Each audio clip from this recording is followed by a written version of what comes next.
I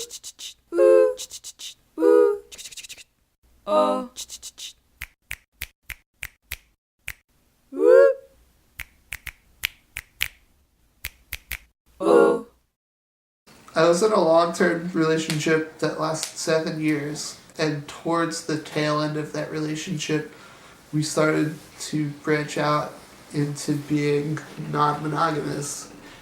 And since that time, I've kind of just stuck with that because it's been fun. And as long as everyone communicates, it's not a problem, and generally seems to enrich the lives of everyone involved.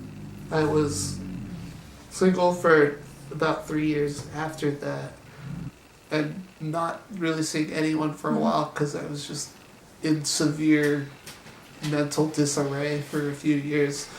So I was trying to figure out how to manage that in a way that's not destructive to other people.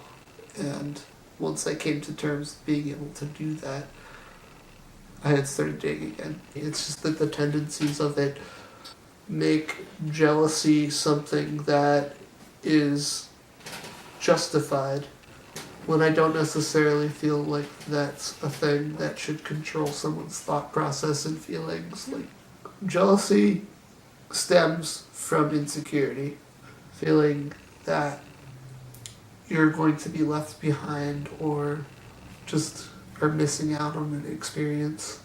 You can do poly because you're not insecure?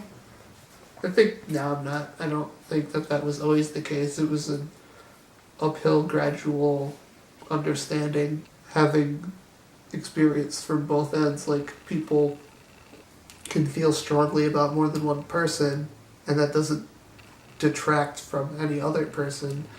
But in the setting of monogamy, people have to erase that thought quickly before it develops further.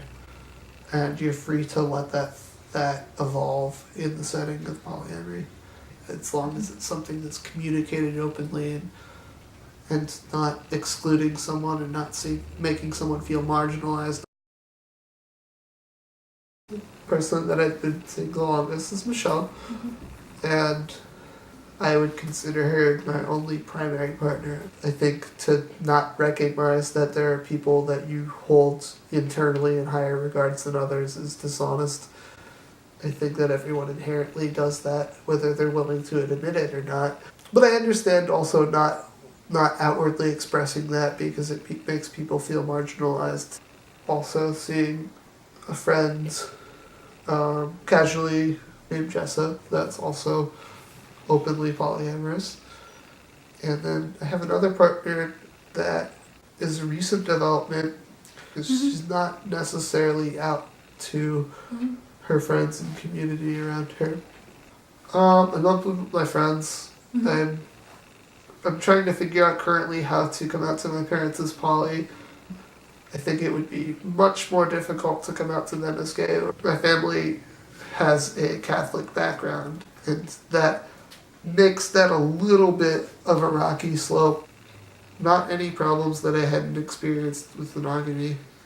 In fact, probably less, because there's kind of a prerequisite that you have to be open, communicate with people, feel like people are more compelled to bury their feelings immediately for someone else rather than to act upon them or develop them. You're encouraged to write that off or like put it in the back of your mind in case something turns sour, which I think is also like a bad mentality. That's like a self-fulfilling prophecy of like, if this goes downhill, I have a backup plan. And I think that's inherently pretty self-defeating. I don't think it was hard.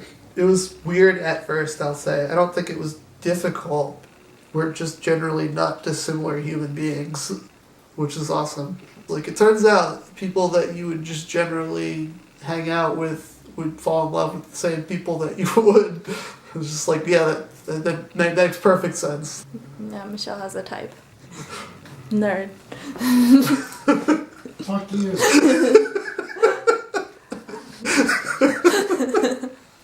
I think it could be, but I don't think it is, because you have to remove reservations about society that you are brought up with since birth, and people are kind of marketed as a resource.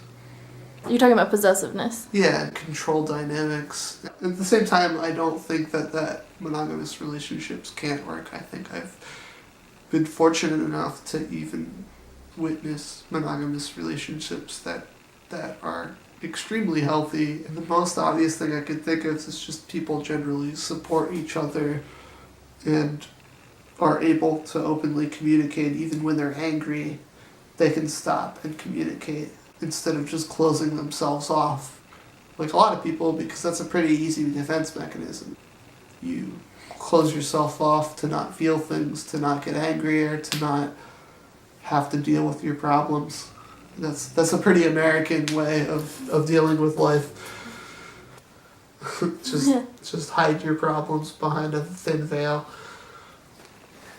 I feel like for most of the time that I've considered myself poly, I've never really felt a deep human connection with more than one person as a primary partner.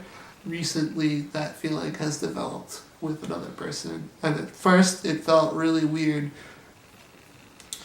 It was hard to reconcile that with myself, that it was like a thing I could feel for two different people simultaneously, but not of lesser or greater capacities.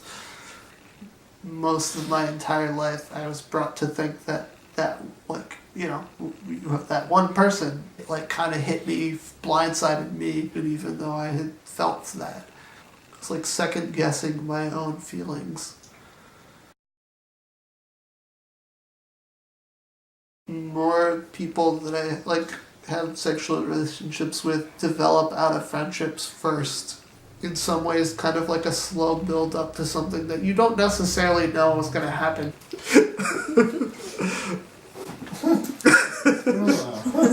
I've felt a heart before, and I'm learning what a heart is for. I believe a heart is made to feel the things that lay in front of it. I've felt a heart before, and I'm learning what a heart is for. My secret favorite part of polyamory is getting together with friends and talking trash over stuff. It's like a regular relationship, but you occasionally get vindicated and told you were the right one the entire time. I know I'm always late. I'm just fucking with you.